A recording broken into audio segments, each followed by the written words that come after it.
I'm Katherine Skilling. I'm a senior architect in the professional services organisation based out of the United Kingdom, and I've been in the role for just around 8 years now. So I first came across Hands-On Labs as a partner resource. So for me, it was a way to get some knowledge before I went to speak to a customer, before I had to do a design for a customer or a deployment for a customer. So really just that initial access in an environment, play about with it, not worry about if I was going to break it, not having to worry about days worth of setup.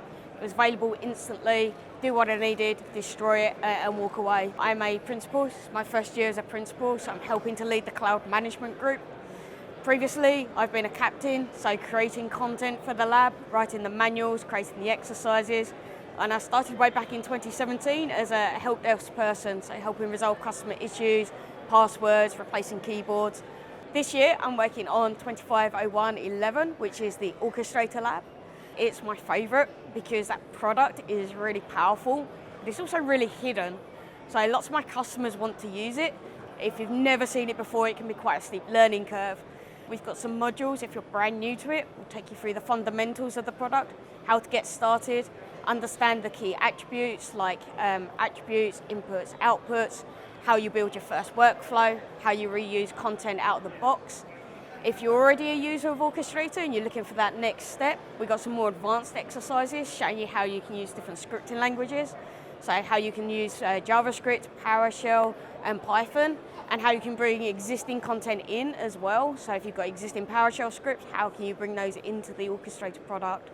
So it really gives you that opportunity to go and look at how the product of Orchestrator can help you do more, how it integrates with automation, how it integrates with NSX, and even now this year, how it integrates with the operations product as well as a new module. So I'm personally really passionate about it. Once you take the lab, you'll be an expert, you'll be a pro in no time. Orchestrator is really powerful. It can do so much. There really is the ability to automate anything, that ability to stitch things together. So it saves you time and it saves you money in the longer term, because if you can automate it, use Orchestrator to tie these pieces together, you don't have to worry about doing this manually yourself. You haven't got to worry what happens when an alert gets flagged or when a machine is deployed. You don't have to worry about whether or not a script is running. It's all in one place. It's like a lab.